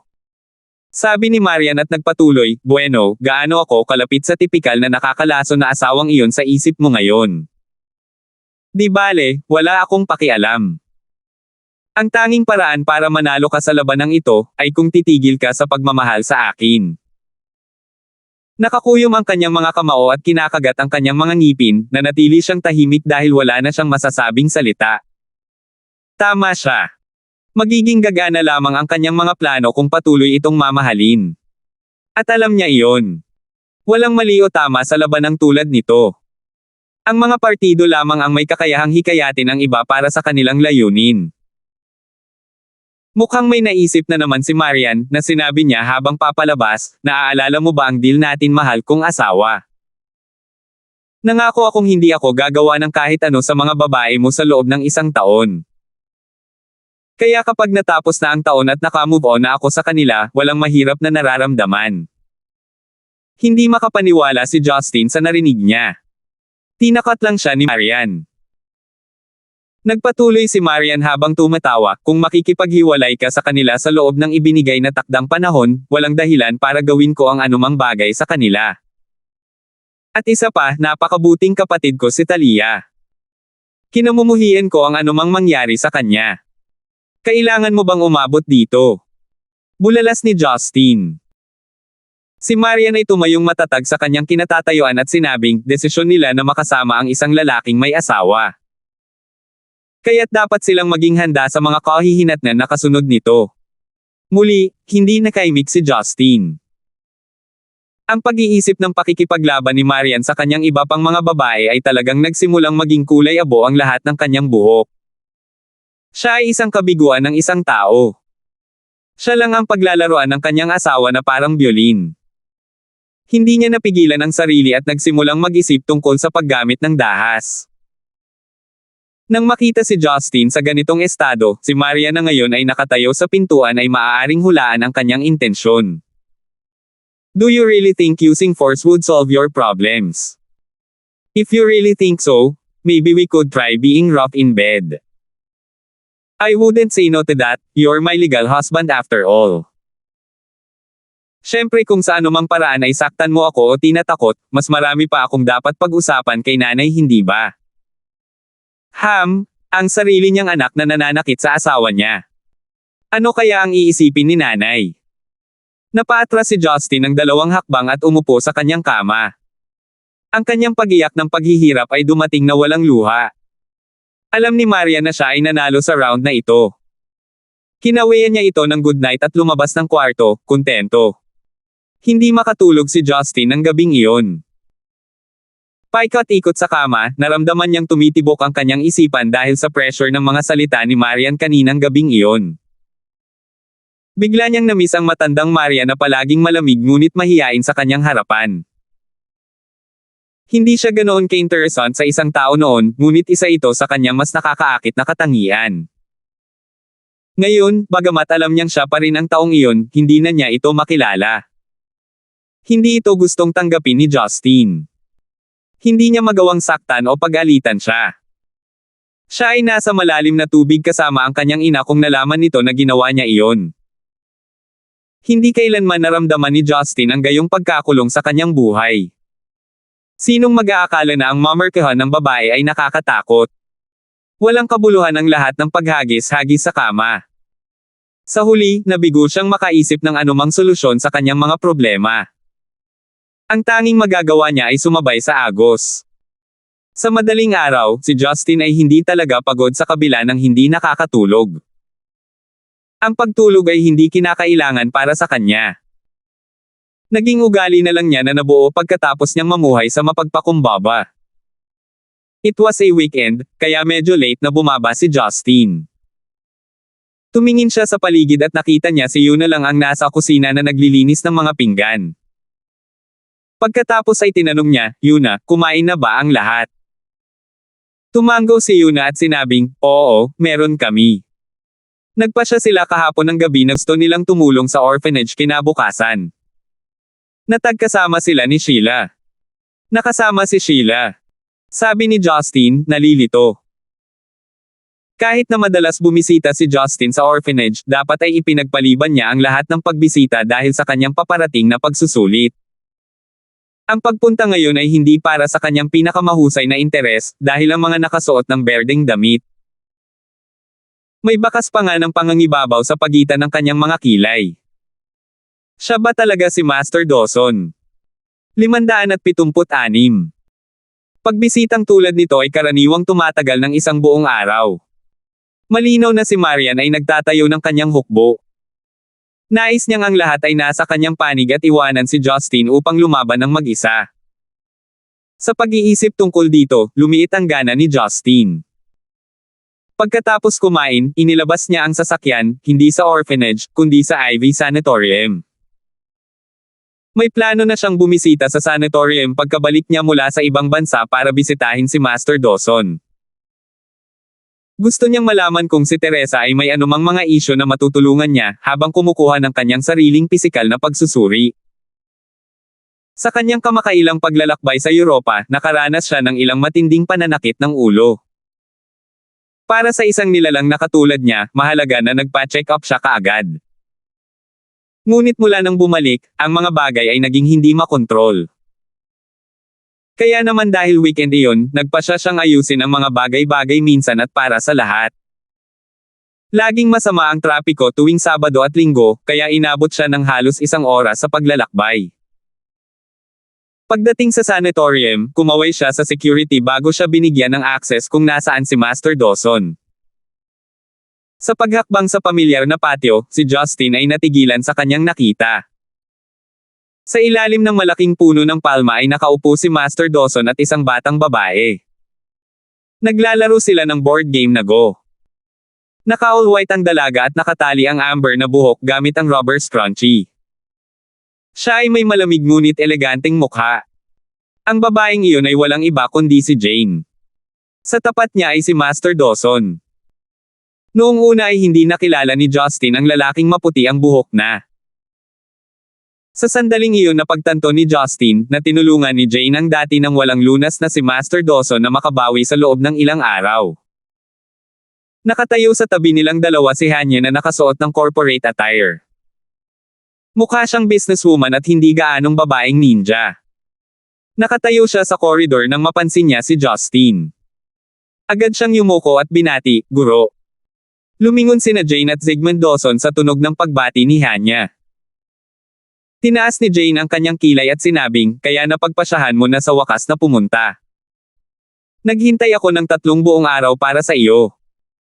Nagsisimula akong mag-isip kung dapat ba akong umalis at ako mismo ang sumando sa iyo dito." Isang nakakainis na tawa ang ibinigay ni Justin. Wala dapat nakakaalam na kagagaling lang niya sa abroad, pero alam niya dahil sa koneksyon niya kay Catherine na nasa Europe. Sinabi niya, "Kailangan kong tapusin ang ilang mga mahihirap na gawain bago pumunta. Hindi ko akalain na magugulat ako sa pagpunta dito ngayon." Ano ang dapat ikagulat? Nangako ako sa iyo ng ilang bagay bago ka umalis at nilayon kong matupad ang mga ito. Ginamo at pinagaling si Master Dawson bago ka pa man bumalik, sabi niya ng buong kumpiyansa at nagpatuloy, "Kahit papaano, karapat-dapat ako ng malaking pasasalamat sa lahat ng gawaing ginawa ko rito, hindi ba?" Sumagot si Justin, "Bueno, hihintayin ko na lang na bigyan ako ni Teresa ng isang bagay, at ibibigay ko iyon sa iyo." Paano iyon tunog? Hoy! Paano ka naging hindi sinsero? Bulalas ni Jane. Alam niyang nagbibiro lang si Justin, ngunit hindi pa rin nasisiyahan. Tumawa si Justin at itinoon ang kanyang tingin sa buong mesa kay Zygmunt, na tahimik na nakatitig sa kanya mula sa kanyang pagdating. Si Zygmunt ay mas maganda ngayon kumpara sa ilang araw bago. Seryoso ang matandang lalaki sa kanya ngunit kasabay nito ang pagmamahal at pag-usisa kay Justin. So ikaw si Justin? Tanong ni Zygmunt, medyo hindi sigurado. Ngumiti si Justin at nagtanong, sa tingin mo hindi ako siya? Umiling si Zygmunt, hindi ka kamukha niya. Bakit hindi ko siya kamukha? Nagtatakang tanong niya, ngunit hindi nakakagulat, dahil hindi man lang siya nakilala ng matanda noong una. Pagkatapos ay ngumiti si Zygmunt at sinabing, mukhang napaka-normal mo. Katulad ng ibang tao sa lungsod na ito. Ngunit sa palagay ko iyon mismo ang dahilan kung bakit ka pambihira. Sa totoo lang, nakakagulat ang aura sa loob mo para sa isang kaedad mo. Nagpa siya si Justin na huwag magkomento tungkol doon, ngunit bumaantong hininga siya sa kanyang puso. Ang tunay na motibo ni Teresa sa pagnanais na mabilis na gumaling ang matanda ay hindi napakahirap hulaan. Bagamat higit sa lahat ay siya ang kanyang pamilya, na hinuhusgahan lamang mula sa kanyang kakayahang sabihin ang kakaibang kalidad ni Justin, maliwanag na ang matanda ay halos hindi nakaligtaan ang anumang mga detalye. Tip ni Master, sa pilosopiyang Confucian, ang pagiging anak ng anak ay isang birtod ng paggalang sa mga magulang, nakatatanda, at mga ninuno. Noong umagang iyon, si Justin ay nagkaroon ng isang mahusay na realisasyon na nagpabago sa lakas sa loob ng kanyang katawan. Gayunpaman, hindi ito nagpakita sa kanyang hitsura. Maliban kung ito ay isang taong lubos na pamilyar sa kanya, napakahirap para sa karaniwang tao na makatuklas ng anumang abnormalidad kay Justin. Ayon kay Teresa, si Zygmunt ay nagretiro na sa politika maraming taon na ang nakararaan. Gayunpaman, siya lamang ang may kakayahang kontrolin ang angkan ng Dawson. Gaya ng inaasahan sa isang natatanging tao. Sa gilid, pabirong nagtanong si Jane, Justin, ano ang pinupuno mo sa isip ni Master Dawson? Ano ang ibig niyang sabihin na hindi normal ang pagiging normal? Ang tanging ginawa ni Justin ay ngumiti. Kahit na siya ang pinakamatalinong tao sa mundo, ang maliit na piraso ng masalimuot at mahiwagang mga detalye ay hindi pa rin maiiwasan sa kanya. Gusto kitang batiin sa iyong paggaling, Master Dawson. Babalik ka ba sa Central City ngayon? Nagtatakang tanong ni Justin. Nakangiting sumagot si Zygmunt, dahil gumaling na ako, magkakaroon pa ba ng pagkakaiba kung babalik ako o hindi? Tumanggaw si Justin sa pagkaunawa sa ibig niyang sabihin. Tama siya, kung nabawi ng mga tigre sa bundok ang kanilang bangis, bakit malayang gumagala ang mga hyena? Sa totoo lang, medyo mahalumigmig ang hangin dito sa Jiangnan. Hindi ito isang bagay na masasanay. Kung hindi ko hinintay ang pagbabalik mo, baka umalis na ako ngayon, sabi ni Zygmunt. Bilang isang tao, tumanggaw si Justin bilang pagkilala at sinabing, wala akong maraming kaibigan at magiging malapit si Teresa kung mayroon man. Kung mayroon man akong magagawa para tumulong, gagawin ko. Oh! Ngumiti si Zygmunt at sinabing, speaking of which. Kayo ng apo ko. Magkaibigan lang ba talaga kayo? Nanlaki ang mga mata ni Jane sa pag-usisa ng itanong. Sa lahat ng alam niya at gustong malaman sa buhay, ang pribadong buhay ni Justin ang higit na nagpapukaw sa kanyang pagkamausisa. Talagang mahirap para kay Justin na magbigay ng sagot. Nakagawa sila ng mga bagay na lumagpas sa hangganan ng mga kaibigan at sa katunayan, nagdulot ng damdamin para sa isa't isa. Gayunpaman, nang maalala niya ang sinabi ni Marian kahapon, nagpa siya si Justin na huwag kaladkarin si Teresa sa mainit na gulo. Nagtagal siya, ngunit sa wakas ay nakaisip si Justin ng sagot. Sa ngayon, wala pa kaming seryosong bagay, sa totoo lang. Iyon lang ang hinihintay ni Zygmunt. Alam na niya ngayon kung kanino isasama ang kanyang apo. Hindi niya inaasahan na ganoon kadirekte si Justin.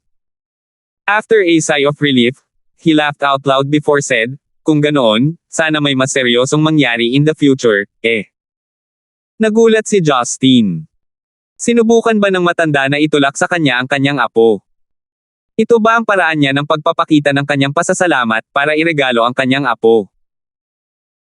Pagkatapos mag-chat saglit, isang batang babae na hugis itlog ang mukha na nakasuot ng maputlang dilaw na spring dress ay pumasok sa looban. Pinsan iyon ni Teresa, si Vilma.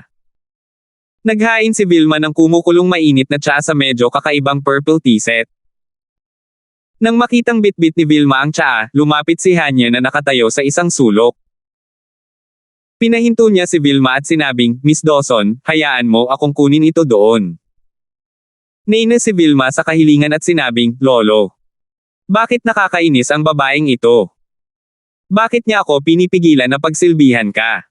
Sabihin mo sa kanya na umalis." "Oh, mahal na Vilma, ako lang ang tinitingnan niya. Alam kong hindi mo iniisip na ito ay isang makatwirang kahilingan ngunit magagawa mo ba ito para sa akin? Kailangan mong maunawaan na ang iyong nakatatandang kapatid na babae ay may iba pang mabuting hangarin," sabi ni Zygmunt.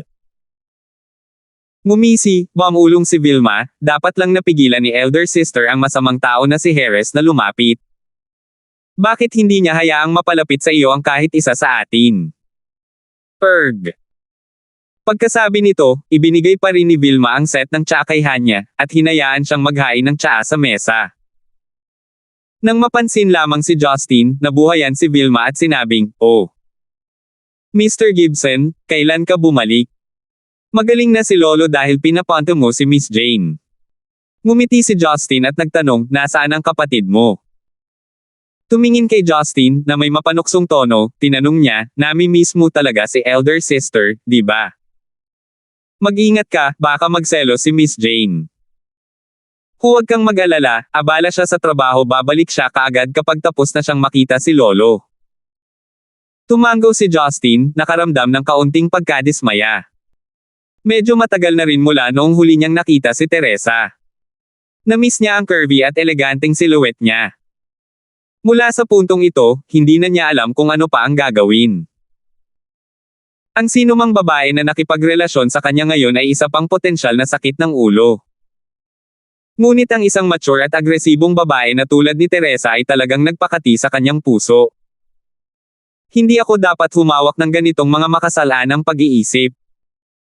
Sinasabi na ang malinaw na pag-iisip lamang ang maaaring humantong sa magagandang resulta sa paglilinang. Dahil ang aking mga hangarin ay hindi kailanman natutupad, maaari bang ako ang aking sariling limitasyon? Isip ni Justin. Nakipag-chat si Vilma kay Zygmunt bago umalis para maghanda ng tanghalian. Ang apat na lang ang naiwan sa looban habang katahimikan ang namagitan. Nagtataka na tanong ni Justin, "Aaminin ko na inisip ko na ang mga nakaraang araw ay may kaganapan. Nagtataka ako kung bakit napakatahimik sa looban. Ang aking palagay ay wala talagang pinapayagang pumasok dito."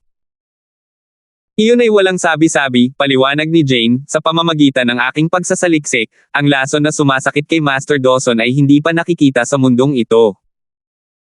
Ito ay partikular na idinisenyo para sa host na hindi magpakita ng anumang mga sintomas. Dahil walang data na maaari kong i-compile sa bagay na ito, hindi ko alam kung paano ito inilapat. Kaya sa ngayon, nililimitahan namin ang pagkain at pakikipag-ugnay sa katawan sa pinakamaliit. Kahit na si Miss Dawson ay lumayo sa kanya." Napakunot ang noo ni Justin sa naisip. "Ang ibig mo bang sabihin ay hindi mo pa alam kung ano ito?" Nagulat si Justin nang marinig ang balita. Bagamat matagumpay na nakuha ni Jane ang lason mula sa kanyang katawan, hindi niya matukoy ang kalikasan nito. Ito ay maaaring mga hulugan lamang na ang inventor ng lason ay tiyak na kapantay ni Jane. Iyon mismo ang dahilan kung bakit siya ay gumamit ng kaunting oras bago magawa ang antidote. "Medyo natagalan ako, pero ginawa ko pa rin," sabi ni Jane, "huwag kang mag-alala. Kahit na ang kalaban natin sa pagkakataong ito ay mukhang napakabigat, nakagawa pa rin ako ng lunas. Dahil posible iyon, sigurado akong makukuha ko ang lahat ng impormasyong kailangan ko sa lason." Nang marinig ito, nagtanong si Justin, "Ibig mo bang sabihin ay magpapatuloy kang manatili dito sa Zenica? Ano? Hindi ba ako welcome dito?" Tanong ni Jane na nakangisi. Nagpatuloy siya, "Gusto mo bang umalis ako ngayong wala na akong silbi sa iyo?" Nagtatakang ikinaway ni Justin ang kanyang mga kamay bilang pagtanggi. Hindi, nag-aalala lang ako na baka may gustong maghiganti sa iyo. Hindi pa natin nahuhuli ang salarin, remember? Iniisip ko na ang England ay magiging isang mas ligtas na lugar para mapuntahan mo. Huwag kang mag-alala, kasama ko si Hanya. Magiging maayos din ako, paniniguro ni Jane. Pagkatapos ay tumingin si Justin kay Hanya at sinabing, sa palagay ko kailangan kitang gulo muli.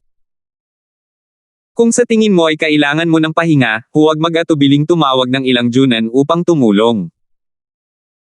Alam ni Justin na isang Junan lamang ang ipinadala bilang kinatawan sa lihim na pagpupulong sa Europa dahil si Hanya ay nasa Zenica pa. Bagamat ang Yamato sect ay nawala ng pinuno nitong si Noriko Okawa na isang Chinin, malaki pa rin ang impluwensya nito sa buong Asya.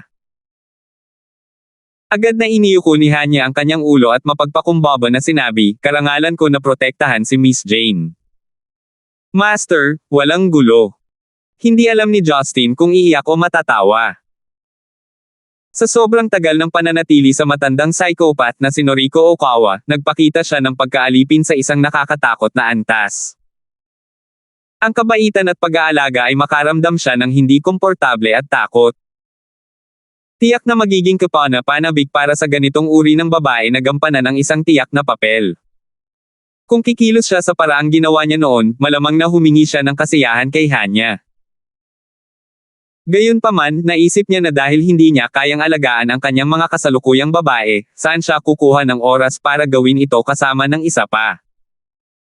Nang hindi na nagsasabi ng marami pa, handa si Justin na suriin ni Jane ang kanyang utak. Kaya't hinayaan niyang manatili si Hanya sa tabi ni Zygmunt bago tumungo sa lab kasama si Jane. Napagtanto ni Hanya na walang intensyon si Justin na hilingin sa kanya na bumalik sa Japan, kaya huminahon at tumango bilang pagsang-ayon. Nagulat si Jane nang marinig na gusto ni Justin na suriin niya ang dati niyang problema. Bagamat alam niya ang kamakailang pagpapalawak ng kanyang kapangyarihan sa Europa, hindi niya naisip na sapat na iyon para muling lumitaw ang kanyang sakit. Upang maiwasan ang pag-aaksaya ng oras, mabilis niya itong hinayla at hinikayat patungo sa treatment room ng sanatorium. Sa pagtingin sa dalawa na mabilis na umalis, si Zygmunt ay naupo muli sa kanyang maliit na upuan. Bumaba ang tingin niya sa hindi natapos na board game, at bumaantong hininga habang umiiling. Maaaring matanda na siya, ngunit alam niya kung ano ang lumang problema ni Justin. Ang sanatorium ay kumpleto na sa gamit mula pa noong ilang araw na ang nakalipas. Ngunit ang gawaing ginawa niya rito ay nangangailangan ng ibang hanay ng mga kasangkapan. Kaya't mayroon siyang higit sa sapat na kagamitan upang masuri ng maigi ang utak ni Justin. Pagkapasok nila sa treatment room ay bago ang ekspresyon ni Jane. Nakasuot ng puting Amerikana, tense at seryoso siya hanggat maaari. Napakaseryoso na ngayon ng Western Beauty, na ang mukha ay walang pinagkaiba sa isang painting, na para siyang gurong handang disiplinahin ang kanyang mga estudyante. Itinuro niya ang napakalaking kagamitan at nagutos, tanggalin ang lahat ng mga bagay na metal, kabilang ang iyong sinturon, pagkatapos ay humiga sa ibabaw. Gawin mo kaagad. 577. Itinikom ni Justin ang kanyang bibig dahil alam niyang hindi nagbibiro ang babaeng ito pagdating sa trabaho. Sumunod siya ng walang reklamo at hinubad ang lahat ng metal na bagay na nasa kanya bago humiga sa examination table. Pinindot ni Jane ang ilang mga pindutan at ginawa ang mga kinakailangang pamamaraan. Pagkatapos ay dahan-daang dinausdas ng makina ang katawan ni Justin sa cylindrical orifice. Sa sandaling si Justin ay nasa loob ng makina, lumiwanag ito ng mga makukulay na ilaw. Diretso itong tumingin sa isang sci-fi movie. Si Jane, gayunpaman, ay hindi gaanong nag-aalala tungkol sa ilaw at higit pa tungkol sa tatlong malalaking monitor na nagpapadala ng data at mga pagbabasa mula sa makina. Nagpakita ang mga screen ng iba't ibang mga medical na jargon, alon, at light spectrometry. Ito ay hindi impormasyon na madaling mahahalata ng mga karaniwang tao. Kahit na ang mga biologist o medical na eksperto ay mahihirapang tukuyin ang ugnayan sa pagitan ng data dahil espesyal na idinisenyo ni Jane ang system. Nakaupo roon si Jane nang walang pag-aalinlangan. Hindi umaalis sa screen ang mga mata niya. Lahat ng data na dumadaan sa kanyang mga mata ay agad na nasuri sa kanyang utak. Siya ay mas mahusay kaysa sa pinakamahusay na mga scanner ng data na mabibili ng pera. Habang unti-unting lumalabas ang data, ang mukha ni Jane ay nagsimulang magpakita ng halo-halong emosyon, mula sa pagkagulat hanggang sa pag-uusyoso at maging ng hindi mapaglabanan na kagalakan. Pagkalabas ni Justin sa makina, agad na nagtanong si Jane, "Justin, sabi mo masakit ang ulo mo sa France. May iba pa ba bukod dyan?" Umupo si Justin at nag-isip sandali. Hindi naman, may nakita bang problema ang resulta ng pagsubok? Saglit na ibinaba ni Jane ang kanyang ulo bago ito masayang umiling. She exclaimed, "Ang isyu ay hindi ang katotohanan na mayroon kang problema, ito ay ang eksaktong kabaligtaran." Ha! Kung tama ang data na ipinakita, ang iyong utak ay nakabawi, sabi ni Jane, nasa sabik. Nagulat si Justin nang marinig iyon, ngunit gumaan ang loob nito. "Aniya, since gumaling na ako gaya ng sinabi mo, I can't stop worrying about it. Actually, I already had a feeling that it was probably the case. But I still need concrete proof." Ibig mo bang sabihin ay natuklasan mo na ang dahilan? Agad na binasa ni Jane ang pagitan ng kanyang mga linya at nagtanong, "Ito ba ang panloob na enerhiya ng Zen icon na nabanggit mo kanina?" Napakamot si Justin sa likod ng kanyang ulo at sinabing, "Sa totoo lang, hindi ako sigurado sa sarili ko. Ang alam ko lang ay pagkatapos kong magnilay-nilay sa isang bagay, tila wala ang dati kong hindi magagapi na tumor. Kahit na ang aking kaalaman sa panloob na enerhiya ay hindi ito maipaliwanag." Kumunat ang noo ni Jane sa pahayag. Hindi siya makaisip ng anumang bagay na kapakipakinabang kapag nahaharap sa hindi statistical na data, kaya huminto siya sa pagtatanong pa. Tiningnan ni Justin ang oras, halos 10:00 na ng umaga. "Grabe ang hirap mo lately. Libre mo ba akong ihatid ka sa isang appreciation lunch? Hindi ka naman ganoon kakulit, di ba?" Nakangiting sabi ni Jane. Alam na biglang nawala ang sakit ni Justin, kahit na sa hindi malamang dahilan, nakaramdam siya ng kasiyahan. Umalis ang dalawa sa sanatorium, at inutusan si Hanya na alagaan si Zygmunt. Walang anumang pagtutol si Hanya. Alam niya na sa lihim na pagpupulong sa Europa, nag-iisang natalo ni Justin ang 26 na pakpak na anghel. Nais niyang mapanatili ang kanyang relasyon kay Justin, upang ang Yamato sect ay manig sa katagalan. Para mangyari ito, hindi niya napigilan ang alinman sa mga utos nito.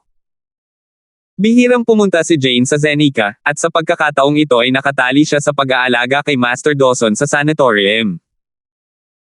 Hindi siya nabigyan ng pagkakataong lumabas o magkaroon ng anumang libreng oras para sa bagay na iyon. Iyon ang dahilan kung bakit lalo siyang nasasabik sa pagkakataong ito. Nagpalit si Jane ng puting damit, may puting takong at itim na sinturon. Sa kabuuan, ito ay medyo sunod sa moda. Wala siyang suot na kahawig ng Welsh royalty ngunit sa halip ay mas mukhang isang turista. Gayunpaman, sa paghusga sa bilang ng mga taong huminto upang tumitig sa kanya, malinaw na hindi siya ordinaryong turista. Ipinagpalagay ni Justin na ang isang batang babae na pinalaki ng maayos ay makakahanap ng kaakit-akit na pagkain sa kalye. Maliwanag, hindi ito ang kaso para kay Jane. Sa pagmamaneho sa isang hilera ng mga hawker center, hiniling niya kay Jane na pumili ng destinasyon para sa tanghalian. Tumaas ang kilay ni Jane at sumagot, "Justin, bakit mo ako dinala dito? Napakakuripot mo ba talaga?" "Ha?" Tanong ni Justin, nalilito sa kanyang tanong. Mukhang mali ang kanyang inakala. Na naging dahilan upang magtanong siya, "Akala ko ay magkakasakit ka na ngayon sa mga high-end na lugar, kaya nagpa siya akong dalhin ka dito." "Tama ka, sawa na ako sa mga high-end na restaurant.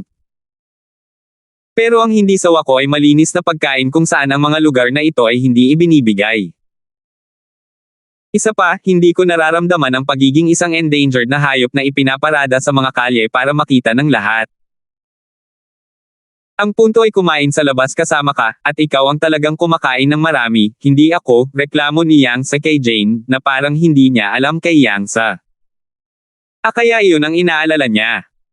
Isip ni Justin nang maging malinaw na sa kanya ang lahat. Tama siya. Sa tuwing ibababa niya ang mga bintana, humihinto ang mga dumadaan para tumitig. Ito ay dahil ang dayuhan sa kotse ay napakaganda para hindi nila tingnan.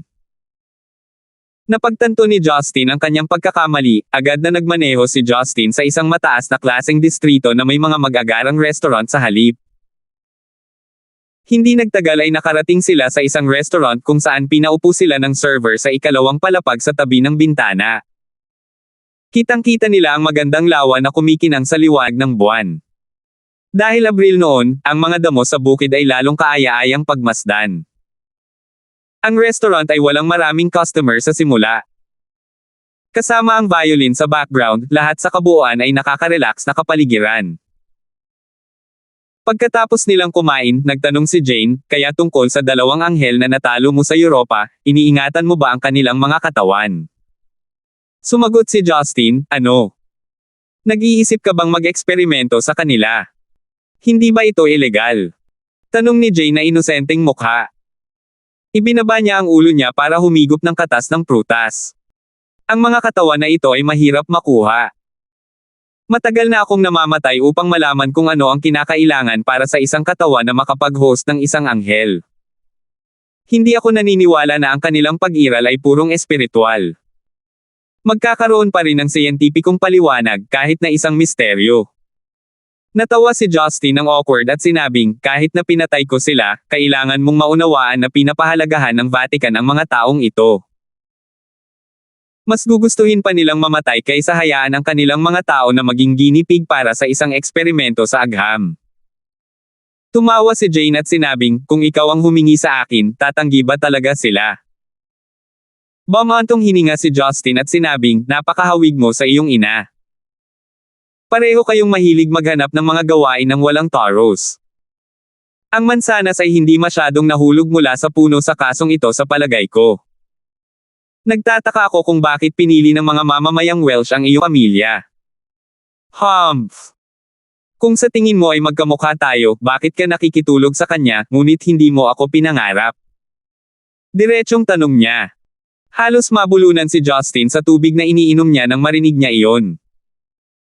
Nakangiting awkwardly, sumagot siya, what happened between Catherine and I lies in the past. Siya at ako ay may ibang relasyon ngayon. Ngunit ang babaeng iyon ay nagkaroon ng lakas ng loob na tumawag sa akin 2 araw na ang nakakaraan upang ipahayag ang kanyang pakikipaglaban sa kama sa iyo. Ipinagyayabang pa niya kung paano ito tumagal buong gabi at hanggang umaga. Sagot ni Jane na maasim. Natigilan si Justin sa paghahayag. Kailan kaya sila lalaki na 2? Tandang pananong. Isip niya. The both of you are separate people regardless of your similarities.